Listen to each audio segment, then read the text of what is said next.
I think you're all muted, right? Okay.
Mm.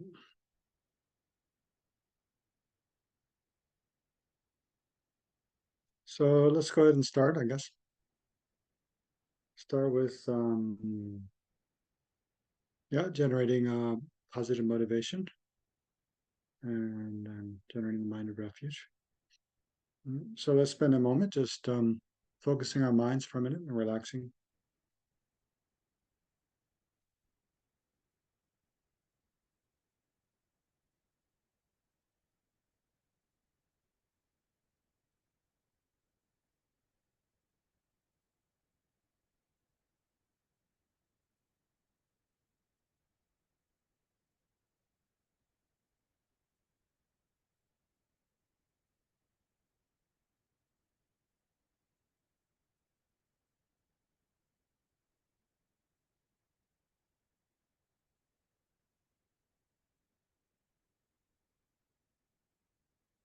Mm.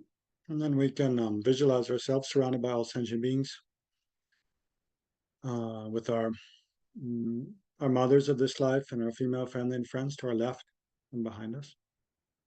And then to our right and behind us, our father of this life and male family and friends. And then those whom we're most prone to become angry with, seated directly in front, facing towards us. And all the other sentient beings of the six realms in human form, seated all around as vast as space. So remember how we're interconnected with all of these countless sentient beings from life to life, in the past and the present, up to the future enlightenment. How oneself and all sentient beings are objects of all the infinite Buddhas and Bodhisattvas, great compassion and loving affection. And how we're all the same and wishing, in having suffering and wishing to have happiness, having also had pleasant experiences, and then wishing to be free from suffering and wishing to have a lasting satisfaction,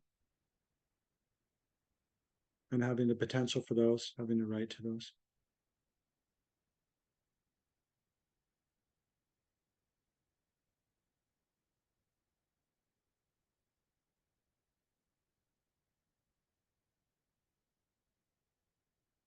Hmm.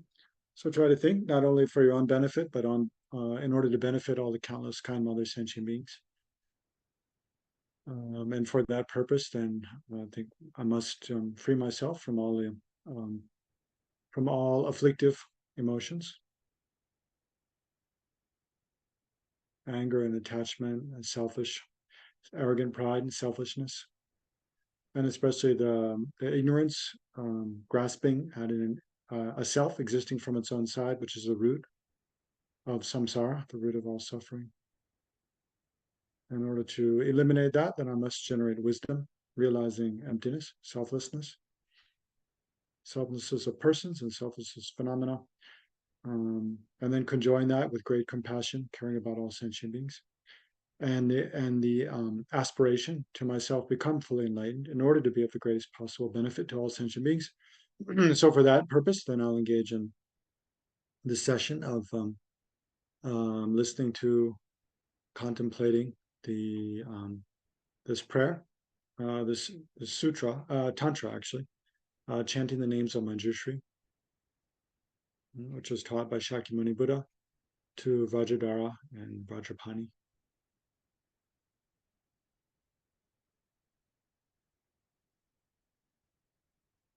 And we can visualize the field of refuge in the space in front, Shakyamuni Buddha, or surrounded by Manjushri, Maitreya, and other Buddhas and Bodhisattvas, and our own, especially our own spiritual teachers of this life, or one entity, one essence with all the Buddhas.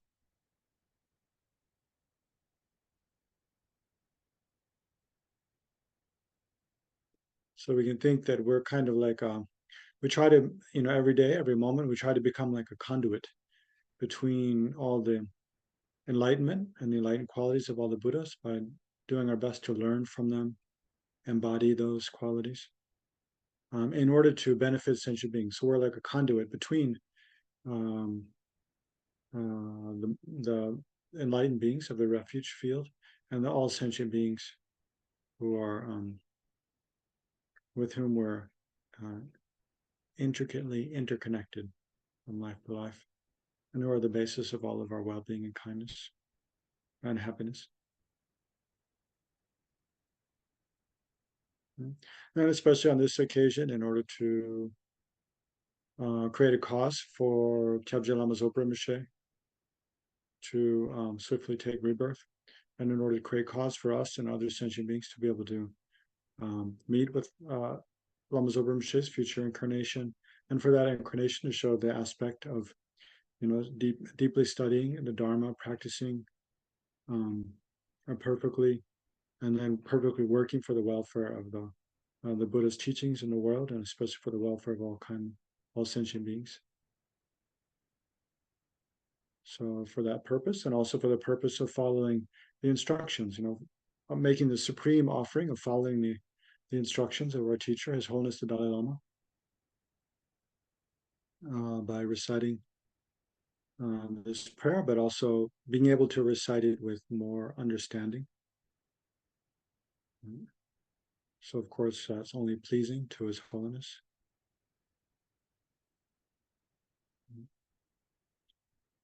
So try to think for all these reasons and engage in this session. And then generate the mind of refuge in the Buddha Dharma Sangha.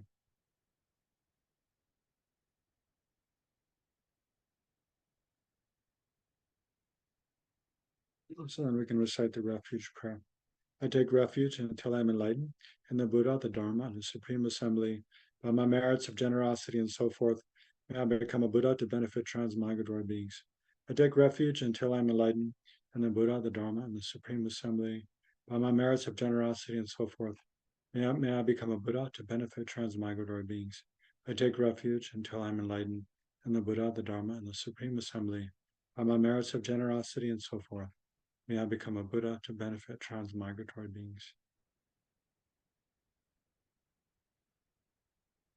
And then let's recite the prayer of the four immeasurable thoughts. How wonderful it would be if all sentient beings were to abide in equanimity, free from the closeness of attachment and the distance of hatred. May they abide in equanimity. I myself will cause them to abide in equanimity. Please, Guru Deity, bless me to be able to do this. How wonderful it would be if all sentient beings were free from suffering and the causes of suffering. May they be free from suffering and its causes. I myself will cause them to be free from suffering and its causes. Please, Guru Deity, bless me to be able to do this. How wonderful it would be if all sentient beings were never separated from the happiness of higher rebirth and liberation. May they never be separated from these. I myself will cause them never to be separated from these. Please, Guru Deity, bless me to be able to do this. How wonderful it would be if all sentient beings were to achieve Buddhahood. May they achieve Buddhahood. I myself will cause them to achieve Buddhahood. Please, Guru Deity, bless me to be able to do this. And then just, sort of in line with Lama Zopa Rinpoche's instructions for reciting prayers and texts in general. So we'll recite these couple of mantras to increase the power of virtue and the power of recitation. Om Samada Samada Bhimanasara Mahanzava Hum. Om Samada Samada Bhimanaskara Mahanzava Hum. Om Samada Samada Bhimanasara Mahanzava Hum. Om Samada Samada Bhimanaskara Mahanzava Hum. Om Samada Samada Bhimanasara Mahanzava Hum. Om Samada Samada Bhimanaskara Mahanzava Hum. Om Samada Samada Bhimanasara Mahanzava Hum. Om Samada Samada Bhimanaskara Mahanzava Hum. Om Samara Sabara Bhimanasara Mahazava Hom. Om Smara Smara Bhimanaskara Mahazava Hom. Om Samara Smara Bhimanasara Mahazava Hom. Om Smara Smara Bhimanaskara Mahazava Hom. Om Samara Samara Bhimanasara Mahazava Hom. Om Smara Smara Bhimanaskara Mahazava Hom. Tayata Om Dari Dari Bendare Soha. Tayata Om Dari Dari Bendare Soha. Tayata Om Dari Dari Bendare Soha. Tayata Om Dari Dari Bendare Soha.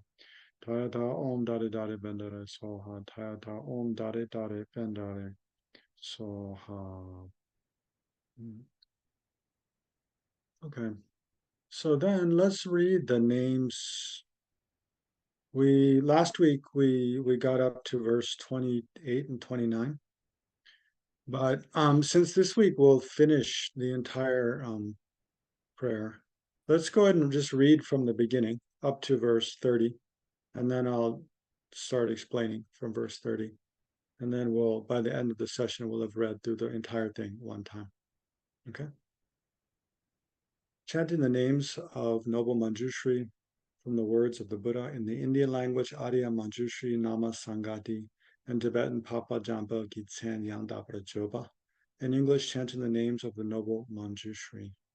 Homage to the ever youthful Manjushri. Then Vajradhara, ever glorious, supreme holder of the hard to tame, the hero conquering the triple world, the Vajra lord and master of all secrets, with eyes wide open like white lotuses, his face just like a lily in full bloom, while shaking in his hands repeatedly a Vajra of the highest excellence. Accompanied by countless Vajrapanis, with features such as fierce turbulent brows, subduers of the hard to tame, heroes appearing with heroic, hideous forms, brandishing in their hands their mighty Vajras, the tips of which emit intensive light, great benefactors to all living beings, through skill, through insight, and through great compassion. So, yeah, up to there, up to, what is it?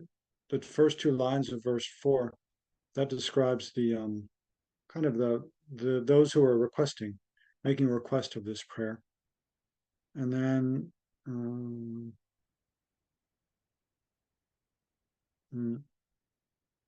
yeah, from verse 3, yeah, that shows the outer aspect. And then I think the next part, the next lines show the qualities of the mind of the retinue. So from this verse 4, line, I'll say line C. Great benefactors to all living beings through skill, through insight, and through great compassion, with pleased and happy attitudes, with joy, their bodies those of wrathful deities, protectors who assist the Buddhist deeds, their bodies bowing reverentially. So that last line just shows their outer aspect, showing the aspect of reverence as they make their request. Paid homage to the true awakened one, protector blessed one Tathagata, and joining his two palms respectfully, he said before the Lord the following. And then from verse 7 is the words he actually speaks to make the request. And there's for the purpose of self, verse 7, and for the purpose of others. Right? So he makes the request in order to benefit himself, in order to benefit others as well. Omnipresent Lord, for my well-being, with due concern for me and for my sake, that I may reach complete awakening upon the basis of Illusion's Net. So remember, Illusion's Net is the name of the entire Tantra, of which this is one chapter. And for the sake of every living being sunk deep into the mud of ignorance, their thoughts disturbed by various afflictions, so that they may attain the highest fruit. So that's expressing, he's requesting for the purpose so that he can benefit others, right? Others who are suffering, whose minds are disturbed by afflictions, so that they may attain the highest fruit, means enlightenment. And then verse 9, may you, the most supreme awakened one, the blessed one, the world's guru and teacher, who knows great Samaya's reality, aware of wishes and abilities. So there he's praising the qualities of Shakyamuni Buddha, showing that he's one who's able to give this teaching. Mm. Mm. Reveal to us the great name chanting of the wisdom body of the Blessed One, the great Ushnisha, master of all speech, the self-arising wisdom emanation. So there he's speaking about the qualities of this teaching he's requesting. The wisdom deity called Manjushri, whose names with meaning both profound and vast, of great significance, unmatched, serene, with goodness at their start, middle, and end. So they're speaking about, the qualities of the names of Manjushri. So the names of Manjushri essentially means all the qualities, it's, expressions of the qualities of Manjushri. And then verse 12, proclaimed by Buddhas of the eons past, and to be taught by Buddhas yet to come, and taught not once, but time and time again, by all the Buddhas of the present age. So he's saying this is a teaching that's given by, taught by all the Buddhas of the past, present, and future. And then 13, which were respectfully recited in Illusion's Net, the Tantra most supreme, by multitudes of mighty Vajrapanis, the joyous guardians of secret mantras. Thus, just this I shall uphold with firm resolve until I reach my final liberation, so that I may become, O great protector, the bearer of the Buddha's every secret. So here he's making a pledge, right? He's requesting and he's making a pledge by pledging to uphold this teaching himself. So his final liberation means his enlightenment. And then he's saying, so if you give me this teaching, then in dependence upon that, I'll become enlightened, and as an enlightened being, I will uphold it by teaching it to others. And then verse 15, and this I shall reveal to living beings according to each one's capacity, in order that afflictions may be quelled, so ignorance may be fully dispelled. So he's saying, I'll use this teaching in order to teach to others, in order to eliminate, reduce and eliminate their suffering, and especially the root of all suffering, their ignorance. Then verse 16. With this request to the Tathagata, the master of all secrets, Vajrapani, his body bowed, his palms politely joined, then stood before the Lord devotedly. So that ends the request. And then from 17 is the reply. And so the Blessed One, Lord Shakyamuni, the best of men, the fully awakened one, extending from his mouth his handsome tongue, a tongue unmatched in both its breadth and length, displaying a gentle smile to living beings, a smile that fills the threefold world with light, that tames the enemy of the four maras, that ends unwanted birth in three forms. So again, just as with the request, first they describe the visual scene, what the scene looks like. Here they first describe the Buddha, what he looks like, his body and his smile, especially. And then next describes his voice, qualities of his speech, and then below that will be the qualities of his mind. His voice, so verse 19. His voice, melodious like that of Brahma, completely filling all the triple world, replied as follows to the Lord of Secrets, to Vajrapani, strongest of the strong. That you, then he then begins his reply to Vajrapani, and he praises Vajrapani for requesting that you, abounding in supreme compassion and aiming to assist all living beings, are willing and prepared to hear from me this evil quelling, purifying chanting, the chanting of the name so filled with meaning of Manjushri, embodiment of wisdom. How truly excellent, O Rajadara! How excellent of you, O Vajrapani! And so I shall, O Master of all secrets, reveal just that to you most splendidly, with single-minded focus. Listen well. So there he implores them to listen well, saying you've done good to make this request. Now I'll explain it to you, but listen. No. And then the Vajrapani replies, how excellent, responded Vajrapani, so truly excellent, O Blessed One. So then they reply with joy, showing that they're very happy. The Buddha will teach them. And then it starts describing what the Buddha said. And then the Blessed One, Lord Shakyamuni, surveying in full the family great with mantras, the family of the Vidyas and the mantras, the family that is threefold by its nature, the family of and yet beyond the world, the family great and brightening the world, the foremost family of Mahamudra, and so the family with great Ushnishas, right?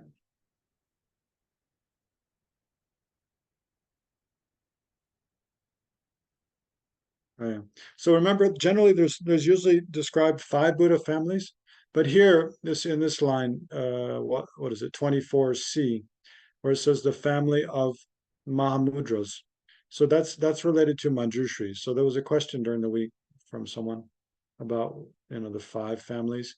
Here's where it's described the 6th family. So Manjushri, which is kind of like the essence of wisdom of all the Buddhas. I mean, not kind of like, is the embodiment of the wisdom of all the Buddhas. Here it's described as like a 6th family.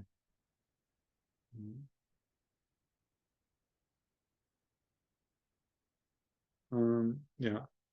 So that's describing the six families. So that's like I said before, that provides the structure for the whole rest of the prayer, right? The rest of the prayer first is basically it's like talking about the general qualities of the 5 Buddha families, and then Manjushri is 6.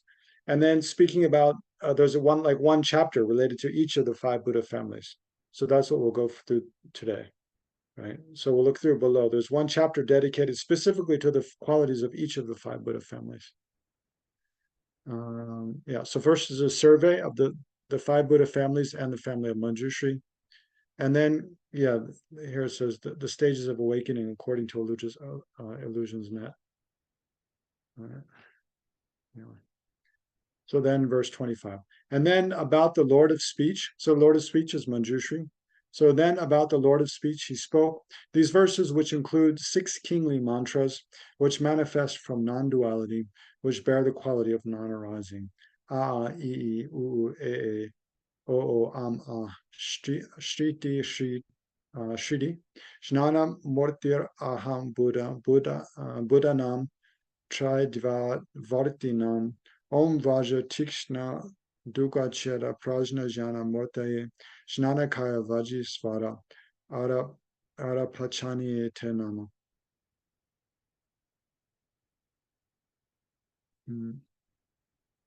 Yeah, anyway.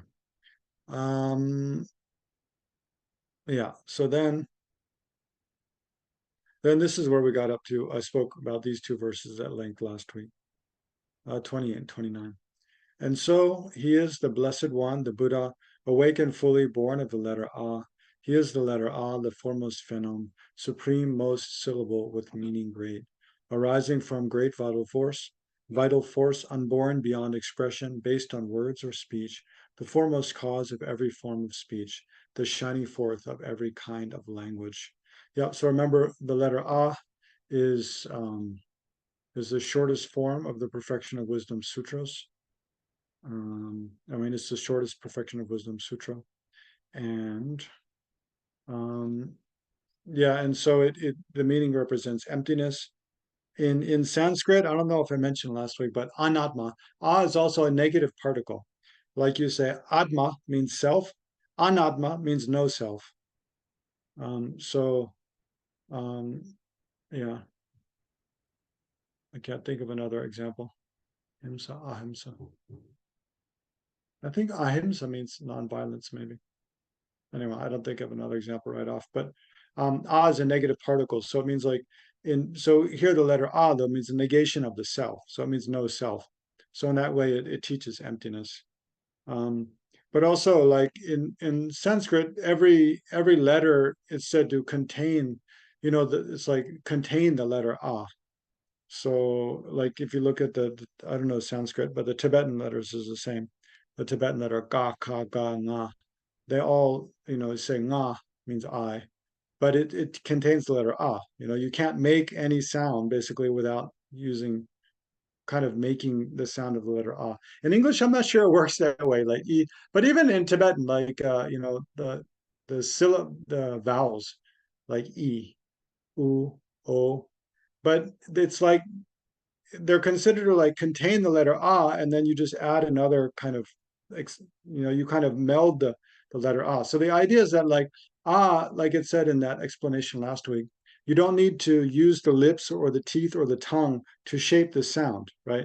You just kind of open your mouth and go make any sound, and you no.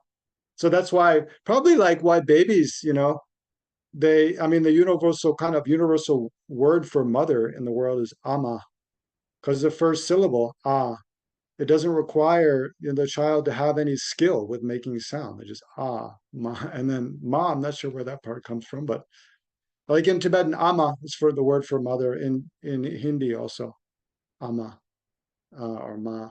So yeah. Um, So just like the letter ah is kind of, and so when you make that sound it's like, it's just kind of the breath. It's like the sound of the breath coming from in your chest. And so it's considered very closely related to the life force, the energy, your prana or chi. Um, and and it's the basis of speech. So it's considered to be like the source from which all expression, all letters, and then words, and then thereby all other verbal expressions, they all are based on the letter A.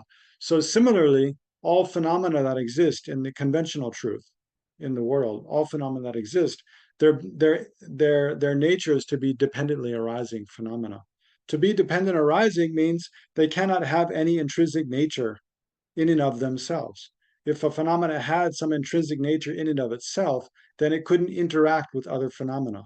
Therefore, it couldn't arise or come into existence in dependence upon other phenomena, something other than itself. So, because every phenomena, its existence depends upon parts which are other than it, or causes and conditions which are other than it. And also, its existence depends upon a consciousness being aware of that phenomena, which for the most part is other than it. I mean, you say for the most part because, you know, instances of awareness or consciousness themselves are consciousness. But even for them to exist, they depend upon being an object of a mind other than themselves. Um, yeah, probably in all cases. That one's a little bit not sure. Um, yeah. So yeah, so that's those verses. So now we have a big job today. And how long do we have left? We have only about an hour left. So we have to go from verse 30 to verse 167. So I hope you've got your seatbelts on because we're going to go fast through a lot of verses. So what I did, because I couldn't, what's in the chat here? I better look. Oh yeah, okay. Because I couldn't, well, I couldn't, I mean, there's no time to go through the entire commentary, and I couldn't even read the whole commentary. But what I did go is because it's a classical Gelugpa commentary, then it really unfolds the meaning and structure of the prayer through outlines, through the outline headings. So I translated as many of the outline headings as I could, and I translated at least the main outline headings for each of the chapters in the entire text, right up to the end. So we'll mainly go through, how the structure of the text according to the outline headings from this commentary by the 37th Ganon Tripa, which is quite helpful. No, it does a lot to really help bring out the meaning of the different verses of the prayer. Okay, so we start with verse 30. So remember, we're in this chapter, the Great Vajradhatu Mandala. So let's look at this heading again, just to remember. Oh yeah, so we're in this heading, explaining the branches extensively in terms of each family. So before we jump into each family, it's just generally praising the wisdom being Manjushri in terms of the six Buddha families, right? So beginning with verse 28, a brief presentation of the body of the text, how the object of praise, the exalted wisdom body, is initially established. So it's saying the object of praise, the exalted, remember Manjushri is an embodiment of all the wisdom of all the Buddhas. So it's saying that exalted wisdom body, how it's initially established.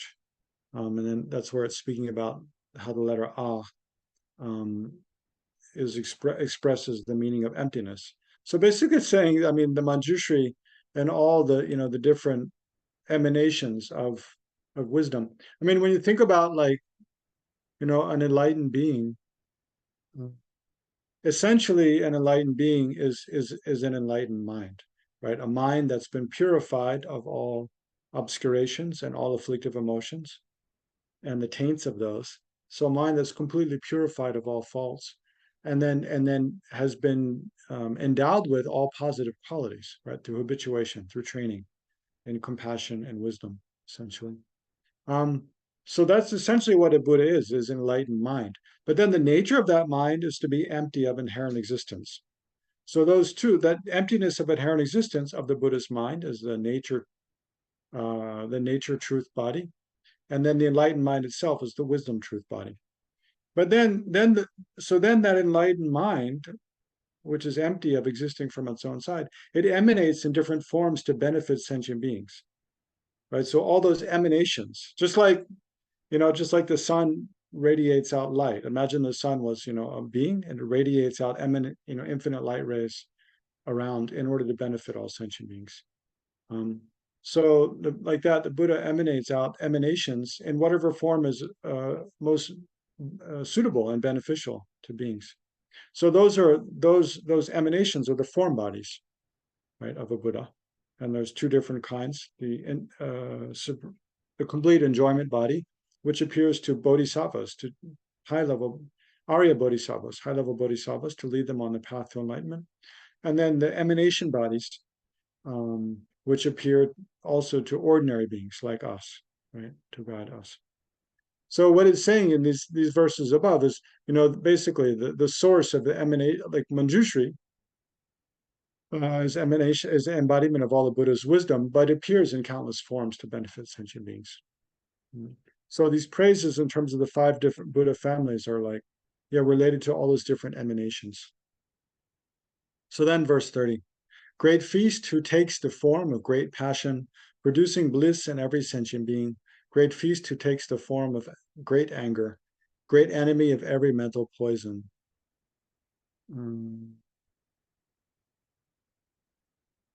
Yeah. So this is the first lines here is talking about like transforming attachment into great feast who takes the form of great passion, producing bliss in every sentient being, into something that produces bliss in sentient being. So by combining, by seeing attachment as empty of inherent existence, then transforming it into something on the path. So, but the actual heading here is for the first 2 lines of verse 30 is praising in terms of the 5 exalted wisdoms, and then the exalted wisdom of individual discrimination. Yeah. So these first 2 lines are related to the exalted wisdom of individual discrimination. I think. Oh, this is the footnote. Great offering. Oh yeah. This what's translated here as great feast would usually be translated as great offering, actually. Offerings because attachment. So here, attachment is transformed into the wisdom of individual discrimination. This is a pleasing offering, and this is a pleasing offering to the Buddhas, right? Great because that is concordant. That is a concordant offering of liberation, right? So when here it says great feast, it's actually used translated as great offering. Why is it said great offering? Because attachment is visual or imagining attachment transformed into the wisdom of individual discrimination, right? From among the 5 wisdoms, the wisdom of individual discrimination, and then making an offering to the Buddha, because that leads to liberation.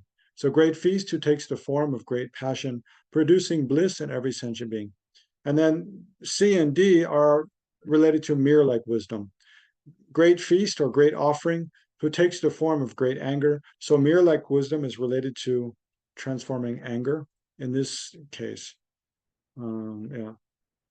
Like I said, in other tantras, oftentimes mirror-like wisdom is more related to the transformation of ignorance, but here it's related to transformation of anger. They're switched.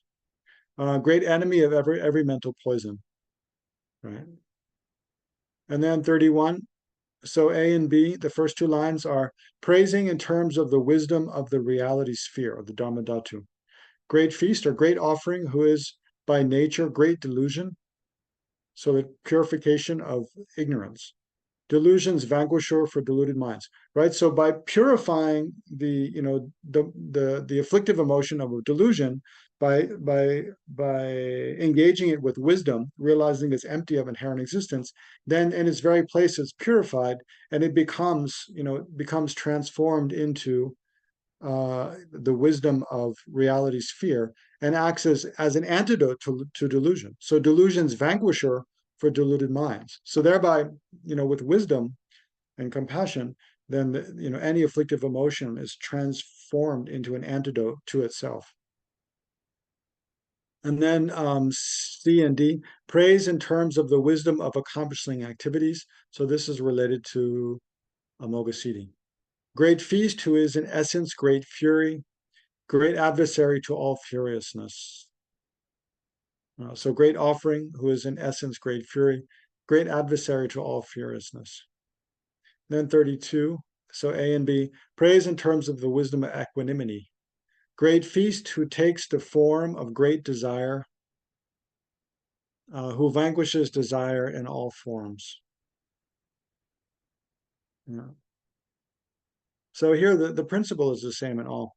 And then here is great carnal lust. So great carnal lust is a very strange translation. Usually it's just dopa. Dopa means desire.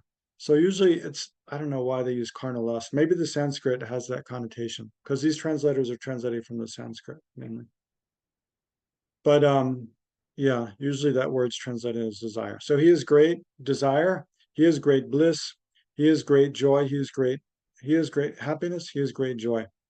So this one, yeah, I want to give a little more detailed explanation because it describes how Manjushri as the Lama guides disciples through the four stages of progressively greater happiness. Right, so that's on page 17. So I'll just jump to page 17 here. Oh yeah. So here, yeah, so here these two verses in Tibetan. Um, yeah. So it says Jesanjam Bianchi Lama. So when it says great bliss, so we're talking about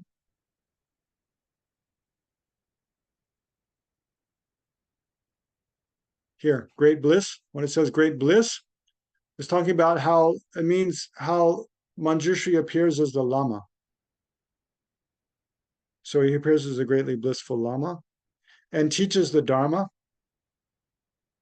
And then initially purify, and that by teaching the Dharma, that initially purifies the mind of the disciples, or purifies the continuum of the disciples.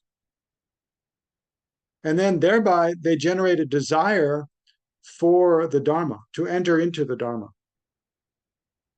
Right? So that's what they're translating that desire as carnal lust, right? So the way this translator translates it, carnal lust doesn't make any sense. It's completely different. So he's saying great bliss means Manjushri appears as the Lama, who is in essence great bliss. The Lama teaches the Dharma, thereby purifies the continuum of the disciples, and in dependence upon that, disciples generate a great desire for the Dharma. Right. And then so that's initially they generate a desire for the Dharma. And then intermittently, or then the next step is Janchu Gisem Kewalujuba. Then the Lama enters them into, or causes them to generate the mind of bodhicitta, right? To engage with the mind of bodhicitta, and thereby to enter the Mahayana, and to become certain in the lineage of the Mahayana by generating bodhicitta. And then finally, the Lama bestows initiation, and tantric initiation, and thereby makes them a suitable vessel to practice tantra. So by teaching the practice instructions, the method of teaching the method to practice, tapki menga. So the instructions for how to practice, then the Lama causes the four great joys to arise in the disciples' minds. So that's where when it says gawache, when it says great happiness, he's saying yeah, that the Lama teaches gives teachings on tantra and causes the four great joys to arise in the mind, the disciple, and then when they become liberated, and then enjoy lamki mena dene. So then the Lama teaches the method, the path of liberation. It gives instructions on the path of liberation. Gordze and yeah, and then generates what is this translated here as great joy, right? So by the Lama then teaching the path to liberation, independence upon tantra, then the disciples generate great joy. So this is all the deeds of the supreme deeds of a Buddha.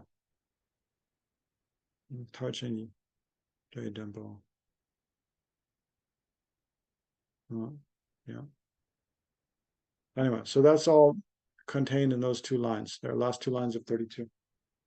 So then from verse 33, So this is praise in terms of the complete enjoyment body. Yeah. So this whole verse. So the complete enjoyment body. With great appearance, bearing form supreme, with great complexion marked by great physique, with great renown, the great munificent one, his mandala voluminous and great. So remember the complete enjoyment body, they appear like, like in the tankas, the images of deities like Manjushri or Tara or Avalokiteshvara. Those are all supreme enjoyment body forms, right? So they appear as like this kind of godlike form. So with great appearance, bearing form supreme, with great complexion, marked by great physique. So they have the signs, 32 signs, and those are 84 marks, or the 32 marks and 84 signs. With great renown, with great magnificent one, and they appear within a mandala. There's a mandala voluminous and great. So that's the supreme emanation or enjoyment body. And then the next is praise in terms of the truth body, the Dharma or the truth body, which in here seems to mean the mind, the wisdom truth body. The bearer of the mighty sword of wisdom, the foremost goad for taming great afflictions, possessing great renown, his glory great, his brightness great, his luster most supreme. Then 35, praise in terms of the body of the emanation body. So emanation body, remember there's different, like Shakyamuni Buddha, it's a supreme emanation body. His Holiness Dalai Lama or other teachers would be, yeah, mainly ordinary emanation bodies, you can say. Chugitruku. I don't remember the technical term. Chugitruku. Kibutruku. Yeah. Most wise upholder of the great illusion, fulfiller of the great illusion's aims, enraptured by the great illusion's rapture, the great illusion's illusionist. And then, okay, so then here's the list of praise in terms of the 10 perfections, right? So the 10 perfections that are possessed by a Buddha are listed in these next two verses, 36 and 37. The foremost Lord of great munificence, so that means generosity, munificence. Supreme upholder of the great discipline, morality, right? The perfection of moral discipline. Intense supporter of great tolerance means patience. With valor rooted in great diligence or joyous effort. They use these translators use all different terms than we usually use. But yeah, four is joyous effort or enthusiasm. With valor rooted in great diligence. And then verse 37, samadhi resting through great meditation. So that's the perfection of meditation or concentration. Endowed with bodies flowing from great wisdom. So the perfection of wisdom. And then the last four that we don't usually hear about. Both great in strength and great in skillful means. So strength and skillful means are a method. A brimming ocean filled with vows. What they say vows is here is usually translated as prayer, the perfection of prayer. And then 10, the perfection of knowledge or exalted wisdom.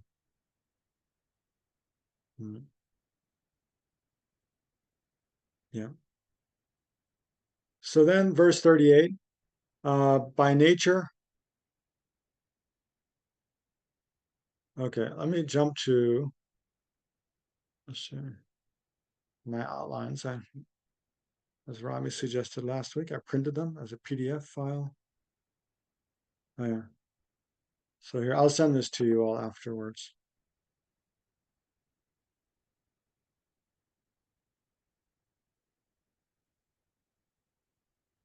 Where are we? Oh, yeah, we're on verse 38. We just finished. So, oh yeah. Praise in terms of the emanation body. Oh yeah. Okay, here's the 36, 37 is the 10 perfections. So we're still looking at the generally praising the great being Manjushri in terms of the six Buddha families. So within that, there's two subheadings. So a brief presentation and an extensive enumeration of the branches of praise. The extensive enumeration contains four headings. Praise in terms of the five exalted wisdoms, praise in terms of the four holy bodies, praise in terms of the six perfections, which is what we just looked at. So now there's the last one. Praise in terms of the enlightened activity of the four holy bodies. So that's verse 38, 39, 40, 41. So yeah, 38 is praise in terms of the emanation body, praise in terms of, so it means the enlightened activity of the emanation body, enlightened activity of the enjoyment body, enlightened activity of the truth body, and then enlightened activity of the body of great bliss. There's those four. So first 38. So first emanation body. So this is the activity of the emanation body. By nature, great in kindness. So think of the kindness of like His Holiness Dalai Lama. Knows he's an emanation body. His activity is to show great kindness, limitless, the foremost mind, enriched by great compassion, of great insight, of great intelligence, great dexterous one with methods ever great. And then 39, the enlightened activity of the enjoyment body. So that remember the body that appears to Arya Bodhisattvas, commanding powers and great miracles, with driving force supreme, with speed unmatched, renowned, a great lord of foremost majesty, most valorous owing to his great might. And then 40, verse 40, praise in terms of the truth body. So destroying the massive. So whenever they say truth body, remember there's two truth bodies: the nature truth body, which is the emptiness of inherent existence, and the wisdom truth body, the mind, omniscient mind knowing all phenomena. So it's never sure which one they're talking about, or if they're talking about both. Destroying the massive mountain of becoming, unyielding, holding strong a massive Vajra, great terrifying Lord, the great cruel one, provoking fear in great and daunting creatures. So yeah, it seems to be talking about like the wisdom that eliminates ignorance and afflictive emotions. And then 41, praise in terms of the body of great bliss. Protector as the greatest of all vidyas, a guru as the greatest of all mantras, traversing well the Mahayana's path, himself the Mahayana's foremost way. So this is, remember, these two lines, last two lines were quoted by Samdha Rinpoche as to support the assertion that the chanting names of Manjushri shows the essence of the vehicle of Sutra and Tantra. So then, okay, so then we begin with the yeah, the praising Manjushri in terms of each of the Buddha families. So first is or each of the five wisdoms related to the five Buddha families. So first is the wisdom of the Dharma sphere, which there's different, yeah, they translate it as immaculate Dharma Dhatu. Another way to translate it is like the Dharma sphere, exalted wisdom. So praising in terms of Dharma sphere, exalted wisdom. And first there's praising in terms of the ground, path, and result. And then within that, first is praising in terms of the holy body's lineage.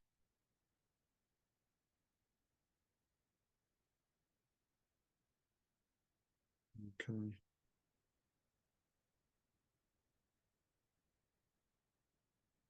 So praising in terms of the holy body's lineage, and this is just the first two lines. He is Mahavairochana, the Buddha, great sage, observing great intensive silence. So generally, the Buddha Vairochana, yeah, in the Guhya Samaja system, I believe he's more related to the mirror-like wisdom, but here it's switched with Akshobhya. So Akshobhya here is related to the mirror-like wisdom, and Vairochana is related to this the immaculate Dharma Dhatu, or the Vajra, the Dharma sphere. Anyway, so yeah. And then the second two lines, praising in terms of the path of secret mantra, arising from the great mantra way. He is at heart the great mantra way. And then 43, praising in terms of the 10 perfections. Again, accomplished in the 10 paramitas, having the 10 paramitas as home, and whom the 10 paramitas are pure, for whom the 10 paramitas are means.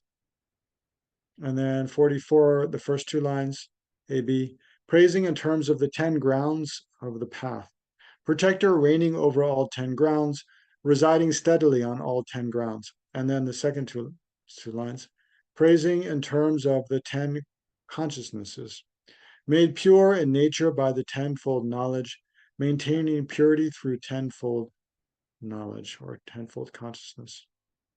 And then the first 3 lines of verse 45 is praising in terms of the 10 strengths. So these are different qualities of a Buddha, the 10 strengths.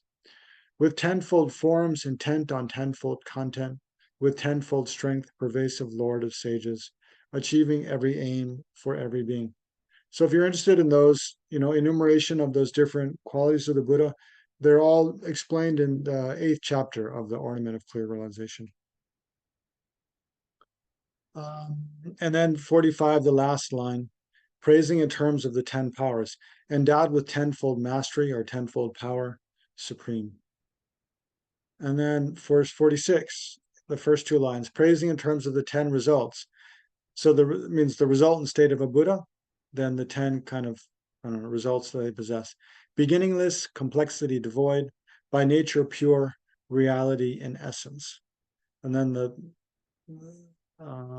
46 verse line C through 52 is all concerning praising in terms of the way of accomplishing being's welfare. Yeah, so this one I wanted to unfold a bit because it's quite interesting. So, let me just skip to the notes. Praising in terms of, so here, praising in terms of the way of accomplishing being's welfare. So this has 5 subheadings.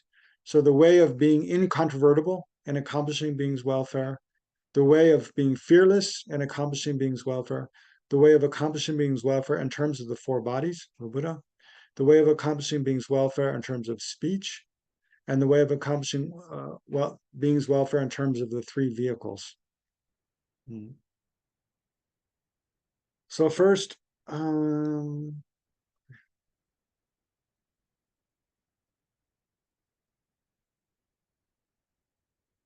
yeah. Okay, so there's these 4 lines from 46C. Unwavering, sorry, I have to close it to read it. Unwavering, a speaker of truth. So this is the way of being incontrovertible. So the way of being incontrovertible, so irreversible, in accomplishing being's welfare. So unwavering, a speaker of the truth, right? Because if you speak the truth, it cannot be reversed, right? There's also no fear. With speech, or it can't be, fact checked and shown to be false. Unwavering, a speaker of the truth, with speech and actions. So with speech and actions perfectly aligned. If one acts in the according to what one teaches, then also there's no incongruity. A teacher of the non-dual truth, non-dual, atop reality's most lofty peak. So also because they teach the most profound, then there's nothing to be corrected on. And then 47 CD and then 48 AB, the way of being fearless in accomplishing the welfare of others. Right? With selflessness, his wild lion's roar. So with selflessness, his wild lion's roar, instilling fear in deer-like misled seekers. So imagine a lion's roar; it overpowers others with wrong views. With journeys fruitful, traveling everywhere, as swift as thought in all Tathagatas.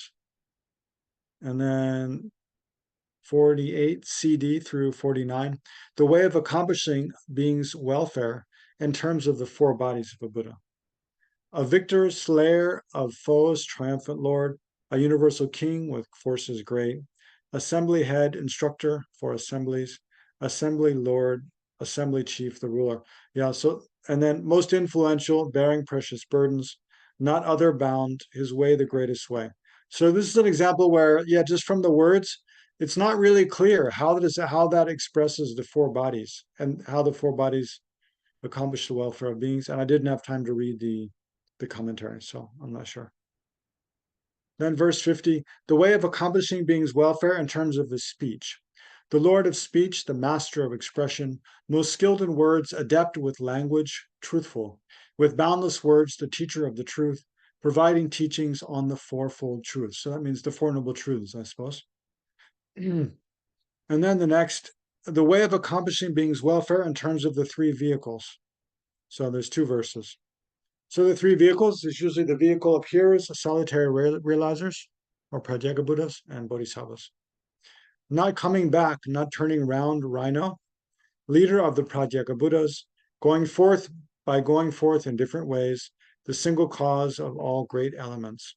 Arhat, Bhikshu, defilements exhausted, devoid of passion, master of the senses, arrived at comfort, met with security, for he, having cooled down, is free from stains. Yeah, so again, I didn't read the commentary. It's not really clear how he shows the path of bodhisattvas there. Yeah. Then 53 through 54c. Praise in terms of the way of accomplishing, so the way in terms of the way of accomplishing the four holy bodies. And then within that, praise in terms of the qualities of the four bodies, and then within that, praising the qualities of the emanation body.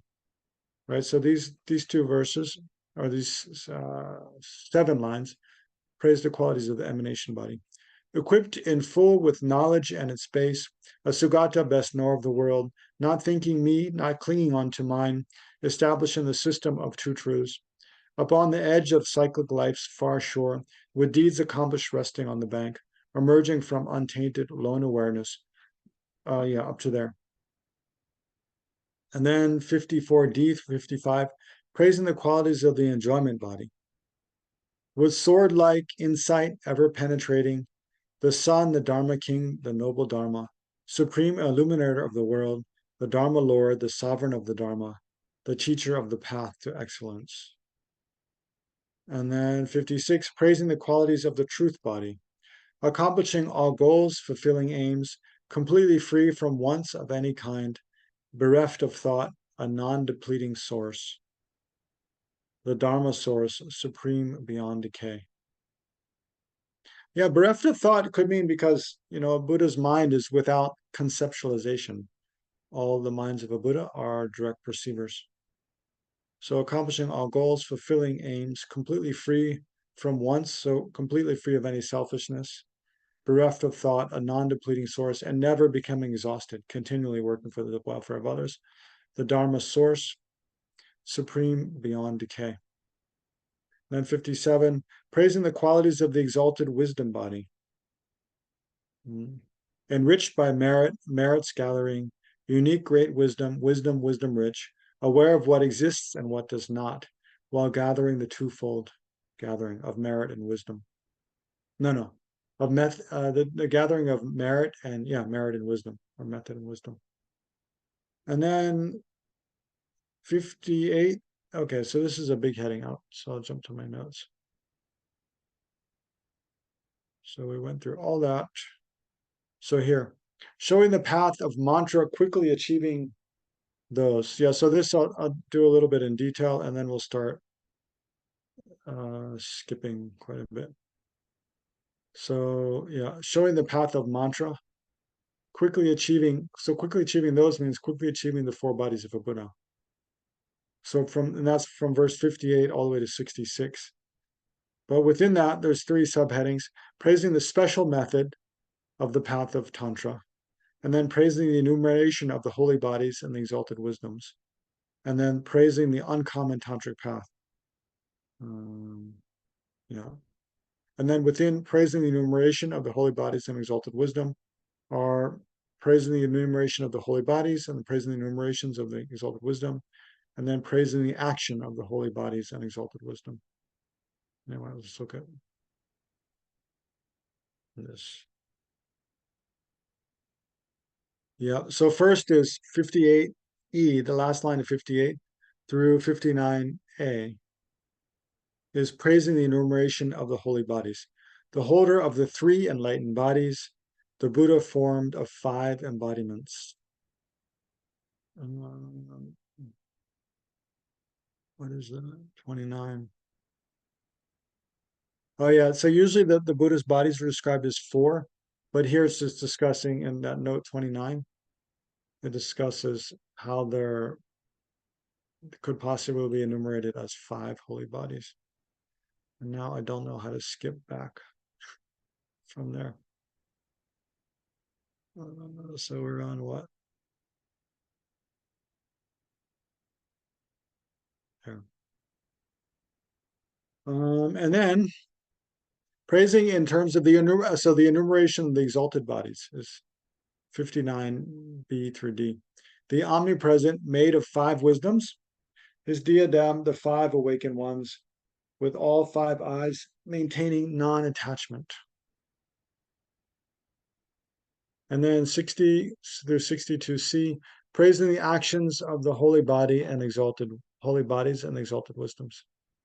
Great progenitor of all the Buddha's eminent and foremost son, arising from the world of true insight, the sourceless Dharma source, existence ending. So meaning bringing an end to samsara.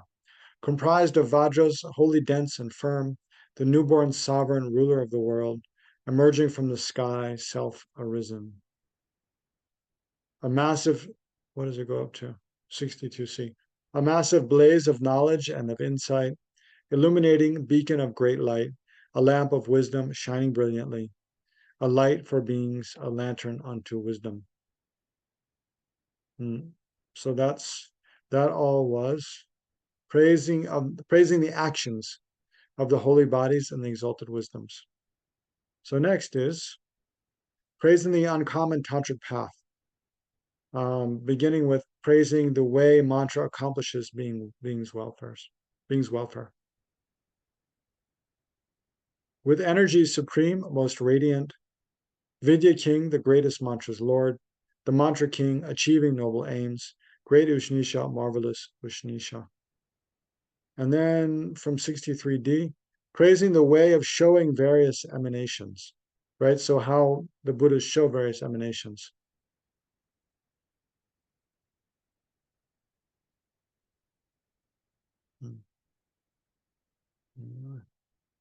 The Lord of space, revealer of all things, best embodiment of every Buddha, with eyes, the joy of every living being, creator manifesting varied forms.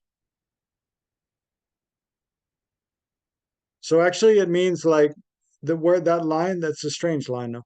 The best embodiment of every Buddha, with eyes, the joy of living beings. The way they translate it, it looks like they're talking about the eyes of the Buddhas, but they're not.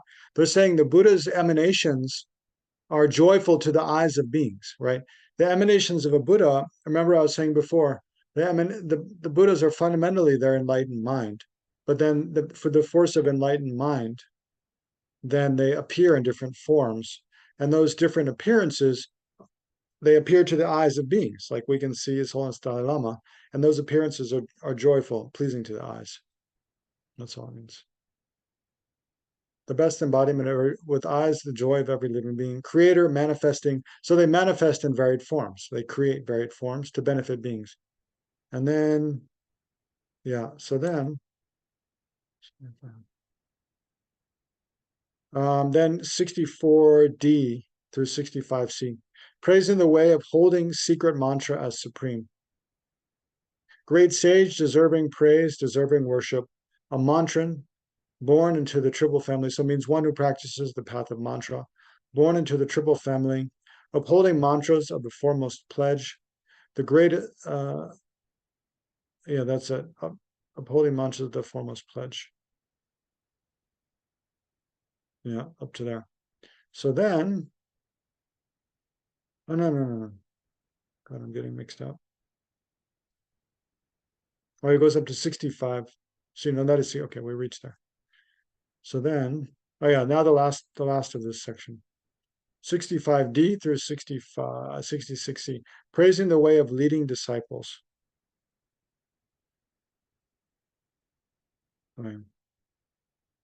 So praising the way of leading disciples, who teaches all three of peerless vehicles, right? So the Buddha's emanations, they teach all three vehicles, right? Even only one of the vehicles leads to full enlightenment itself, but the other two vehicles are part of the path.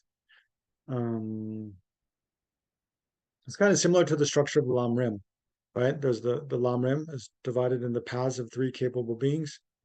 So independence upon the first and second, one can't actually reach enlightenment upon those alone. only upon the Mahayana, the third, one actually reaches enlightenment. But to practice that, one has to practice the first two as well. So anyway, who teaches all three peerless vehicles, with snare unfolding great. Here, what they translate as snare. I don't know. I don't like the translation. When I think of snare, I think like a trap, that a hunter puts like on the ground, like a rabbit snare. It's like a wire or like a clamp they put on the ground, and then when an animal steps in it, they get snared. But here, what that term, what they're translating as snare, is usually translated as noose or lasso.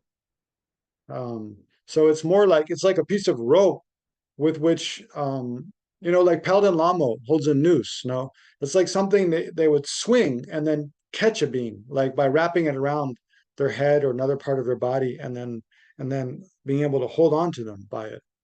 It's not like a rabbit snare so much. So anyway, with a noose, unfailing, most victorious, the snatcher. And here, snatcher is such a strange translation. Snatcher means more like a holder, one who holds the Vajra or upholds the Dharma. No? The snatcher, ever great, the Vajra snare, the Vajra hook, the snare of excellence. So,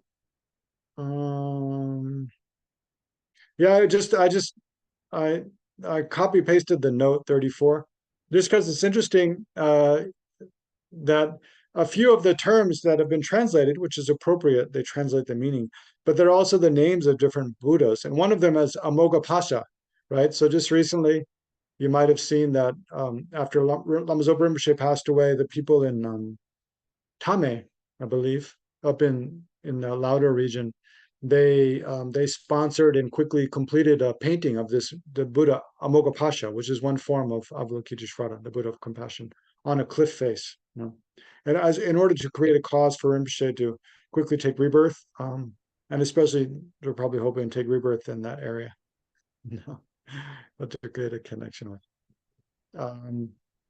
But in the commentary on this verse, I read that part of the commentary because I was curious, what is the meaning of this Vajra snare? But the more that when they talk about the noose or Vajra noose or snare, it's more like thinking of how the Buddhas. Okay, someone unmuted themselves. I'm not sure the reason, but how the Buddhas they hook beings with compassion, right? So through practicing compassion and bodhicitta and teaching compassion and bodhicitta to others, then the Buddhas, hook beings into the Dharma. Yeah, and also by practicing generosity and so forth. Anyway, so that's that chapter on praising the Buddhas in terms of the wisdom of the Dharma Dhatu, right? Chewing Yishi, or the sphere of truth, or the Dharma sphere. So next is the chapter on praising Manjushri in terms of the mirror-like wisdom. Right, so I'll skip to my notes. So here's this one. So this one doesn't have many divisions, or I didn't translate many of them. This one, I think I skipped a lot of the divisions for a time. So, but there's 5 main divisions.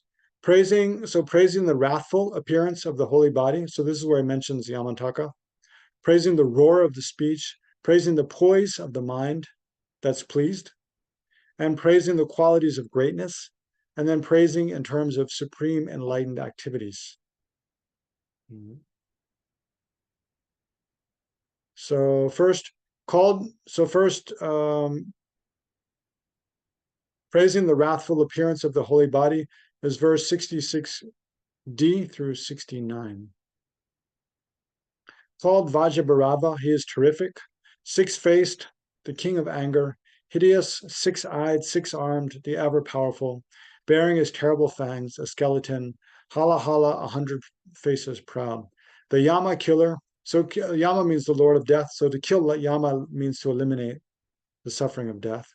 The Yama killer, ruling obstacles, instilling fear with Vajra impetus, the Vajra-hearted, famous for his Vajra, with belly large with Vajras of illusion, the Vajra-born, the sovereign of the Vajra, akin to space, his core comprised of Vajras. So in all cases, Vajras, generally you think of, the wisdom realizing emptiness. Unmoving, haughty with his single dreadlock, His clothes an elephant's raw hide still moist. And then verse 70 is praising the roar of his speech. So this is all this remember Yamantaka or Vajrabharava is the wrathful aspect of Manjushri, one of them. So his speech, qualities of his speech. The great terrific one who cries ha ha, who screams he, instilling fervent fear. Or maybe that's hey hey. Anyway, yeah, I think it is actually the great terrific one who cries hey hey, who screams he, instilling fervent fear. His laugh, a screeching laugh, a booming laugh. He is the Vajra laugh, the mighty howl. So it's all describing how he uses his speech to eliminate ignorance in beings, in the minds of beings. And then verse 71, praising the poise of the pleased mind. His noble sattva, he is the noble sattva, Vajra sattva, the Vajra's sovereign lord, the highest bliss, the Vajra's wrathfulness, the highest joy, intoning hums of Vajra Homkara. Homkara. And then praising the qualities of his greatness. So this is 72 through the first half of 75. With Vajra arrows serving as his weapon, his sword comprised of Vajras slashing all, upholding every Vajra bearing, with just a single Vajra ending strife. With eyes like Vajra fire, truly dreadful, with hair that's like a Vajra set ablaze, immersion of the Vajra, great immersion, with eyes like Vajras, eyes 100-fold. With Vajra hairs that sprout upon his body, his unique figure marked by Vajra hairs, with nails advancing, Vajras at their tips, with skin that's solid like a Vajra's core. With the splendid master donning Vajra garlands, adorned with Vajra fashioned ornaments, with booming voice, his laughter crying, ha ha, 6-syllabled, producing Vajra rumbles. And then, so the last two lines of 75 and 76. Oops, I didn't put a heading there. So that is praising in terms of the supreme enlightened activities.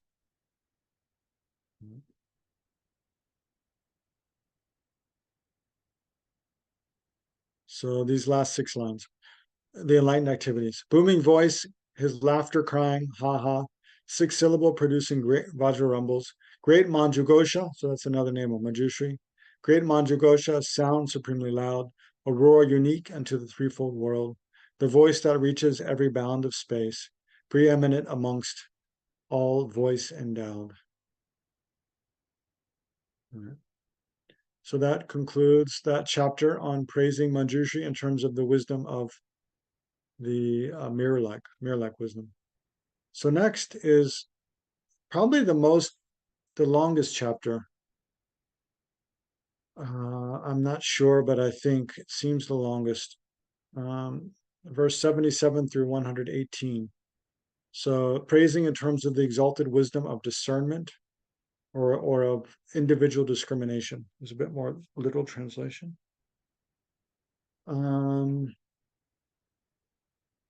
So this one, actually, I went into some detail because it's a really interesting chapter, but we don't have time to go through all of it. So I'll just maybe go through the first. There's 8 root divisions, these first 8. But then the 8th has a lot of subdivisions, and then those each have subdivisions. And I was thinking, when I was working to prepare for today's class, I was just remembering, my years of study at Sarah. So sometimes, because divisions, headings and subheadings and outlines, it's so big in the Gelugpa commentaries. So sometimes, like today, you're reading through a text, and you come across one set of headings, and it seems like, okay, like here there's 8 headings, and it seems that all seems like quite long already, 8 subheadings. And then you start going through, and like here, you get to you think, okay, you get through the first 7, and none of the first 7 have subheadings themselves. No, they're just one heading. But then you get to the 8th, and then it's like, and you think like, okay, I'm almost done, right? And then you get to the 8th, and then it's got 3 subheadings. And then the first one has 3 subheadings, and the second one has 2, and then the third one has another 3 subheadings. So it's like there's this feeling sometimes when you're reading a commentary, you might think you're almost done, but then you get to like one division, and then you're like, oh no, does that have more divisions? And then does its divisions have more divisions? And there's this kind of fear that goes with wondering like what's coming. So anyway, so yeah, we'll just go through these first eight. So anyway, they are. So this is, remember, praising in terms of the wisdom of discernment under. Okay, so actually there's three initial headings. Extensive explanation in terms of the way of accomplishing being's welfare, again. And then a very extensive explanation of the actual wisdom of discernment. So that part I didn't go into. And then a summary of this section, which I also didn't go into the subheadings of that. So, but the first one, extensive explanation in terms of the way of accomplishing being's welfare, that has 8 subheadings: praising the Dharma source, praising the way of speaking the Dharma, praising the way of the 3 holy bodies appear, praising the way the holy bodies are incomparable, praising the way of working for others' welfare, praising the way of acting as a protector and refuge, praising as a way of finding exalted wisdom that knows, and praising the way of teaching the deeds of the 3 holy bodies. Actually, I think we won't, because we only have 15 minutes left, so there's no time to go through each of those, because I want to get to the end of the prayer today. So we'll skip, anyway, we'll do the first 77, and then we'll skip down to 97. Okay, so yeah. So remember, so this first 77 is, yeah, I didn't put the thing. See, I was getting spacey. And praising the Dharma source, right? The first 2 lines of 77 are praising the Dharma source, and then from the end of 77, from the 3rd line, praising the way of speaking the Dharma. So he is a being who's fully realized truth, reality, its peak, and selflessness. So that's the Dharma source. And then the way of speaking the Dharma: supreme in propagating emptiness, unspoken, teaching both the deep and vast. The Dharma conch, emitting piercing sound. The Dharma gong, with lasting resonance. Arriving at unbounded liberation, he is the Dharma drum in all directions. And then 79, yeah, so I didn't get the heading copied. Without a form, with handsome form supreme, replete with forms diverse, comprised of mind, with splendor shining through his every form, with all reflections under his control. And then 80, oops, yes, I didn't get. Invincible, renowned as Lord Supreme, the Lord Supreme who rules the threefold world, abiding on the noble's lofty path, great source of flourishing, the Dharma's crown. With youthful form, unique unto all worlds, the elder senior father of all Buddhas, adorned with 32 auspicious marks, most beautiful, most handsome in all worlds. The teacher teaching mundane good and knowledge, the teacher to all beings most confident, the world's most trusted guide, protector, saver, the refuge unsurpassed, the guardian. With rich enjoyments filling all of space, the knowledge ocean of omniscient beings, while smashing through the shell of ignorance and breaking through the cage of cyclic life. The thorough queller of intense affliction, arriving at samsara's opposite shore, his crown the crown of wisdom, consecration, his ornaments comprising perfect Buddhas. Okay, so this one I wanted to explain. So from 84C to 86B is praise in terms of the entity. So this is praise of the way of teaching the deeds. So praising the way of teaching the deeds of the 3 holy bodies. And then within that, teaching the truth body with its deeds. And then within that, praise in terms of the entity of the truth body. Is 84. C through 86B. So his ornaments, so that the truth body with its deeds, his ornaments comprising perfect Buddhas, the soother of the pain of threefold pain, the ender of the trio ending free, arriving at the threefold liberation, completely free of every obscuration, having achieved equality sky-like. And then praising in terms of the qualities of the truth body, beyond the stains of every last affliction, aware of timelessness in all three times, most eminent amongst all sentient beings, the crown amongst those crowned with noble virtues. Oh yeah. So this is still praise in terms of the qualities of the truth body. Completely free from every kind of substrate, established firmly on the path of space, a splendid wish-fulfilling jewel in hand, the best of all that's precious, omnipresent. Great wish-fulfilling tree, most plentiful, the greatest of all great auspicious vases. And then is praising in terms of the works or the deeds. Up to 89 through 89. Fulfilling the aims of living beings, a doer, an ally most beloved to all creatures, aware of good and bad, aware of times, the omnipresent knower of the pledges, upholding pledges, consciousness of occasions, awake to varied aptitudes in beings, with expertise in threefold liberation. Okay, and then is teaching the enjoyment body with its deeds from 90 for a while. With virtues, knowing virtue, knowing Dharma, auspicious source of all auspiciousness, of all auspicious things, the most auspicious, great splendor, glory, good, most prosperous. Great reassurance, foremost celebration, great joyousness, the highest form of pleasure, abundance, reverence, action, venerable, great happiness, the noble Lord of splendor. The greatest granter of all wishes wished for, the highest source of refuge, refuge granting, the fearsome enemy of potent danger, alleviating danger in every form. With tufts of hair. So this is teaching the emanation body from 93 till the end of this chapter, I believe. So you see, it describes the appearance, right? With tufts of hair, with plumes of luscious hair, with matted locks, cord tied, 5-faced, 5 hair tufts, his head well crowned, his head adorned with garlands of 5 strands. Upholding great observances, head shaven, the foremost of observances, chaste student, with great austerities perfected fully. He is the greatest bather Gautama. So that's describing the aspect of an ordained monk, with head shaven. A Brahma, and this is describing the aspect of a bodhisattva, praising the deed of showing the way of a bodhisattva. A Brahman, Brahma, knower of all Brahman, arrived in full at Brahman nirvana, awakening its breaches, liberation, release, complete tranquility, quiescence. Nirvana, peacefulness, tranquility, approaching great entry to nirvana, the culmination ending pain and pleasure, the state devoid of passion, free from substrates. Beyond defeat, manifest, unmatched, not making manifest, appearance free, pervasive, timeless, fruit, fully omnipresent, minute beyond defilement, seed free, unstained. Oh, yeah. So this is all the very extensive explanation of the actual wisdom of discernment. Unstained, devoid of passion, passionless, controlling humors, free from every illness, by nature most awakened, fully awake, omniscient, knowing everything, supreme, beyond reality as consciousness, pristine awareness, bearing non-dual form, beyond conceptualization, effort-free, acting as Buddhas do in every age. The Buddha endless and beginningless, the Buddha at the start, devoid of sequence, with wisdom as his only eye, unstained. Tathagata with wisdom as his body.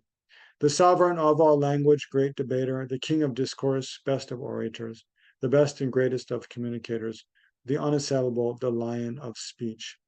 With universal vision, true to light, with fire gardens handsome to behold, the endless knot, most radiant, great luster, with shining rays and hand providing light. The best and foremost of all great physicians, unequaled in removing thorns of pain, a tree providing medicine for all, a foe opposing every malady. The lovely crowning jewel of all three worlds, a cluster of the stars most glorious, the end of space in all its 10 directions, the hoisting high of Dharma's victory flag, sharing one large umbrella with the world, with love and kindness as his mandala, the celebrated lotus lord of dance, pervasive with his precious parasol. The blazing energy of all the Buddhas, with bodies fully shared by all the Buddhas, the highest union formed by all the Buddhas, the single teaching taught by all the Buddhas. And then so then 107 through 118 is a summary of this chapter. Most glorious with the Vajraratna's blessing, the highest sovereign lord of Sarvaratna, the king of supreme of Sarva Lokashvara, the lord on high of Sarva Vajradhara. The quintessential mind of Sarva Buddha, residing in the mind of every Buddha, the greatest body born by every Buddha, the lovely speech enriching every Buddha. The scorching brightness from the Vajra sun, with stainless luster from the Vajra moon, great passion of the passionless and others, with multicolored rays that brightly blaze. The perfect Buddha's perfect Vajra posture, retaining for all beings the Buddha's Dharma, the lotus Buddha's celebrated son, the knowledge treasurer for the omniscient, the sovereign king controlling all illusions, the foremost master of the Buddha's spells, called Vajra Tikshna, sword supremely mighty, completely pure, the highest syllable. Atop pain's remedy, the Mahayana, with Vajradhara as his mighty weapon, with Vajra depth renowned as Jinajik, with Vajra thought aware of how things are, perfecting all perfections perfectly, adorned by all the grounds of bodhisattvas, the selflessness of pure phenomena, with luster that is moonlight unto knowledge. With great endeavors as illusory nets, the foremost master ruling every tantra, endowed and full with every Vajra posture, completely furnished with all wisdom bodies, completely good with intellect supreme, the embryo of earth sustaining beings, the great embryo from which all Buddhas form, with emanation circles most diverse. The highest nature of all entities, supportive of the nature of all things, with goals for all, with dharmas unarisen, supportive of the nature of all dharmas with full awareness of phenomena in but an instant as the highest sage, with vivid realization of all dharmas. He is a sage, the greatest intellect, the vanquisher of hosts of evil spirits. Unwavering, completely pure in nature, grasping the wakefulness of perfect Buddhas, the direct realization of all Buddhas. He is the flame of wisdom, luminous. So that concludes the chapter on praising in terms of the wisdom of discernment. And then so next is praising in terms of the wisdom of equality. This has three headings. Praise in terms of the three bodies, praise in terms of the qualities and enlightened activities, and then praise in terms of omniscient mind. To 127. So first, praise in terms of the three bodies. The great fulfiller of desired aims, the purifier of all evil states, the greatest of all living beings, protector, the earnest liberator of all creatures, unrivaled knight in battle with afflictions, humiliating ignorance, his foe, the celebrated mind of amorousness, endowed with forms heroic and repulsive, the dancer moving to and fro his hundreds of lengthy arms while settling down his stride, the dancer spreading through the whole of space, and filling it with Srimat's 100 arms. Stood tall atop the surface of the earth, the sole of just 1 foot pervading all, stood tall atop the summit of the world, the nail of his big toe suppressing all, whose aim is one, whose aim is non-dual dharma, whose aim is ultimate beyond destruction, whose mind consists of groups of consciousness, with varied objects, forms, and cognizance, amused with every object of existence, a mind of passion, loving emptiness, transcending worldly passion and the like, with great enjoyment for the threefold world. With fair complexion, white like pristine clouds, with radiance like beams from autumn moons, with luster rivaling the morning suns, with nails emitting light of crimson red, whose handsome crown has sterling sapphires, whose hair tips has tips of sapphire deep blue, with glory from the light of his great jewel, adorned with emanations of the Buddhas. So then 127 through 140 is praise in terms of qualities and enlightened activities of the, what are we on? Forgot. The wisdom of equality. The shaker of 100 worldly realms. So wisdom of equality. Equality means essentially seeing that all phenomena are equal and being empty of inherent existence.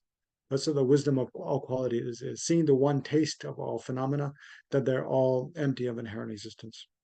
So the shaker of 100 worldly realms, his strength of 4 miraculous powers, reality with mindfulness supreme, samadhi, king of fourfold mindfulness, infused with sense from bloom on Bodhi's branches, an ocean of Tathagata virtues, with knowledge of the eightfold path's true way, with knowledge of the path of perfect Buddhas.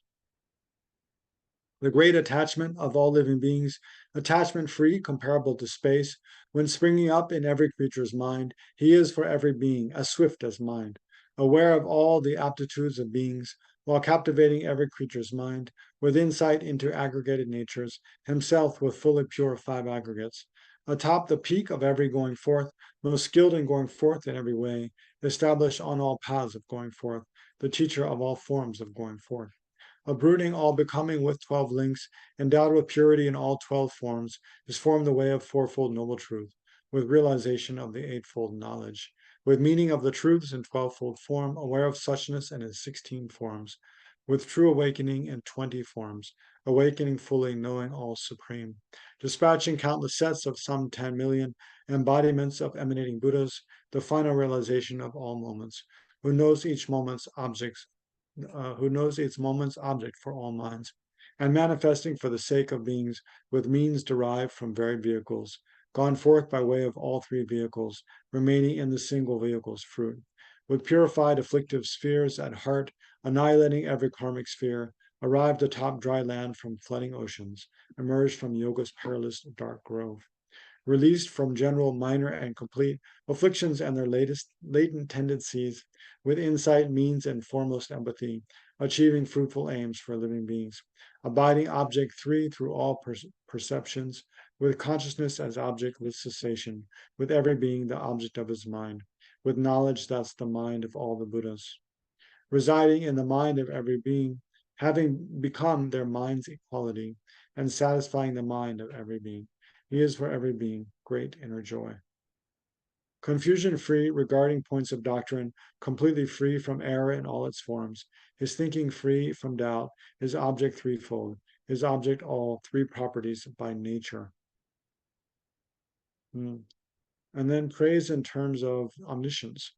Throughout three times the content of five skandhas, discerning clearly each and every moment, awakening in but a single moment, his basic nature equal to all Buddhas. With body bodiless, the best of bodies, with realization of the peak of bodies, displaying his form in every possible way. He is the greatest stone, the precious gem. So that's all for the wisdom of equality. And then this chapter of the wisdom of performing actions related to Amoghasiddhi. And this has uh, three headings: praising in terms of the stainless truth body, praising in terms of the ripened resultant form body, and praising in terms of the enlightened activities accomplishing deeds. Yeah, and this is the last of the five Buddhas. So, yeah.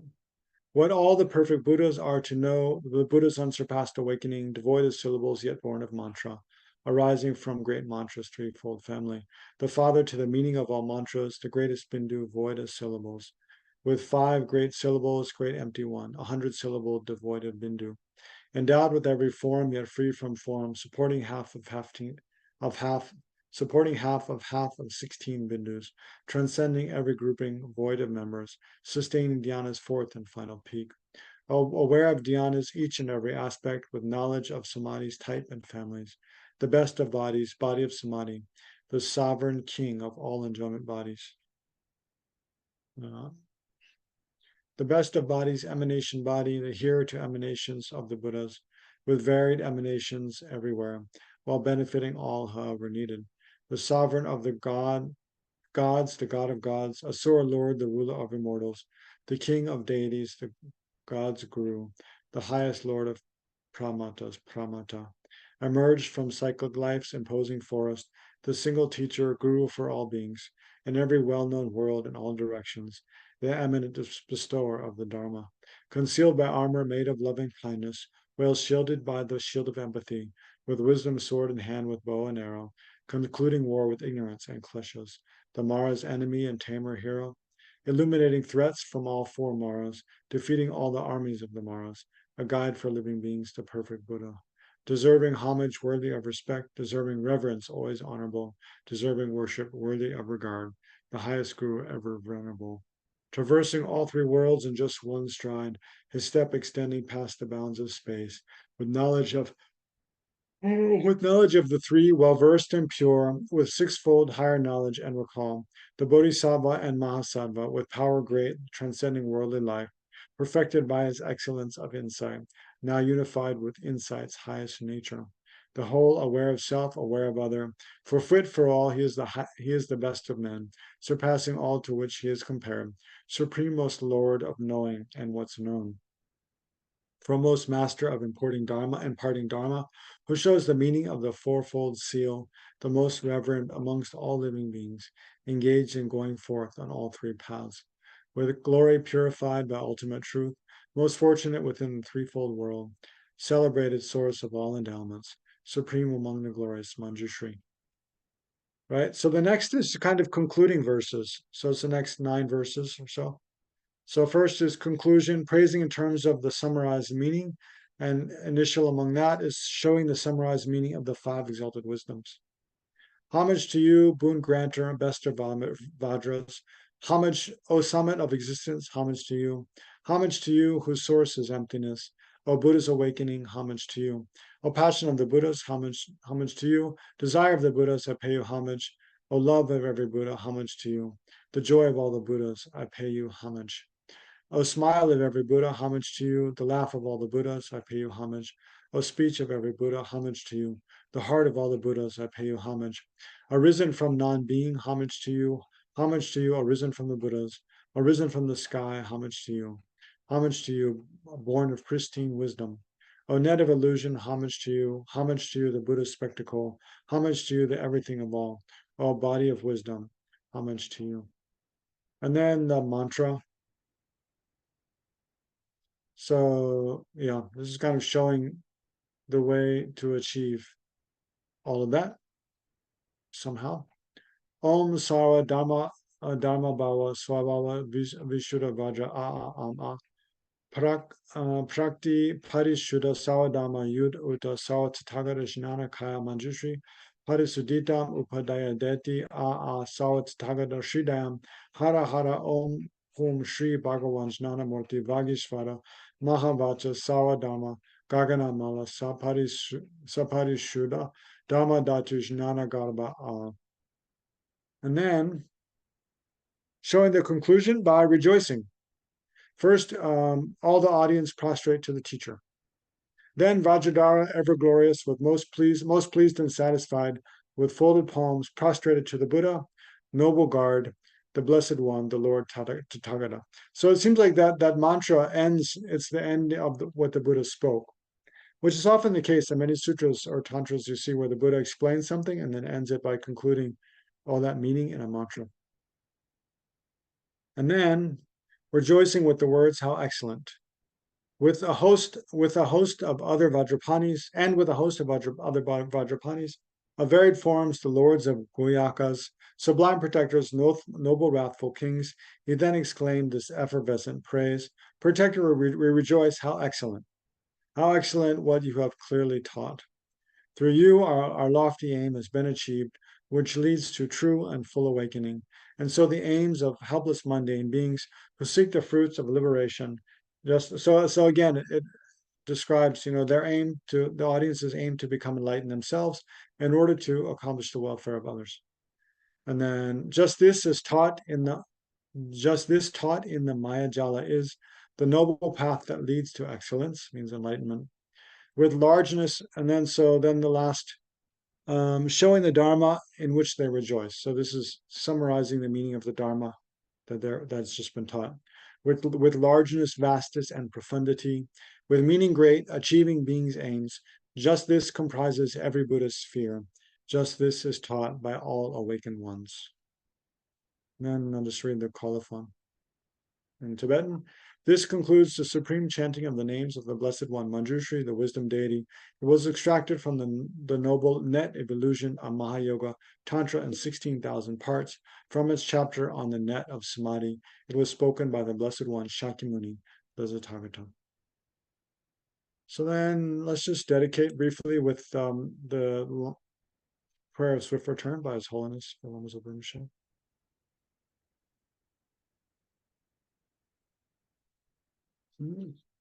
So by the force of whatever merit we've created through these 3 sessions, which are empty from their own side, and all the merit created by all the countless Buddhas and Bodhisattvas and all ordinary beings like ourselves, which are empty of existing, of inherent existence, of existing from their own side. May all of us and all sentient beings who are empty of existing from our own side quickly generate bodhicitta and achieve the state of full enlightenment, which is empty from its own side. And may that which has been generated not decline, but that which has not been generated may it decrease, may it increase. And may we quickly become enlightened and lead all other sentient beings who are empty from their own side to that state of full enlightenment, which is empty from its own side by ourselves alone.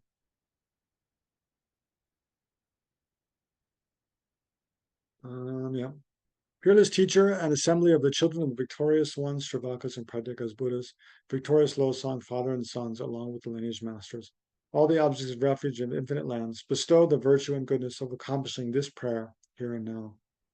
Holding and spreading Manjushri's precious and complete teachings through explanation and practice, you wear the armor of patience that is never discouraged. Incomparable Venerable Guru, to you I make request.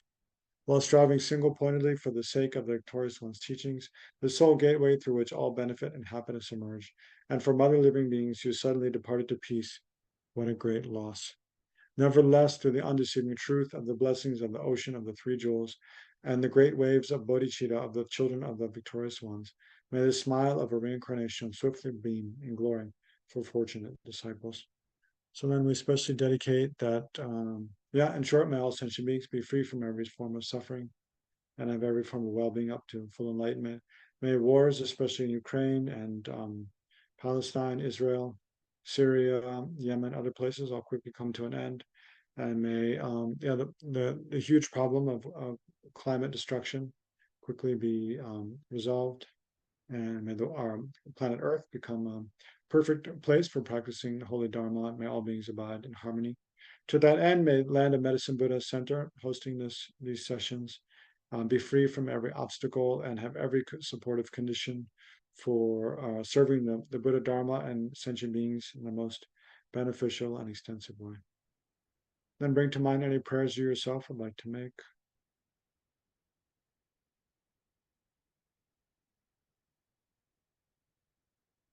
So may all your virtuous prayers be accomplished in accordance with your wish, and especially all those who passed away recently, especially Venerable Gelik.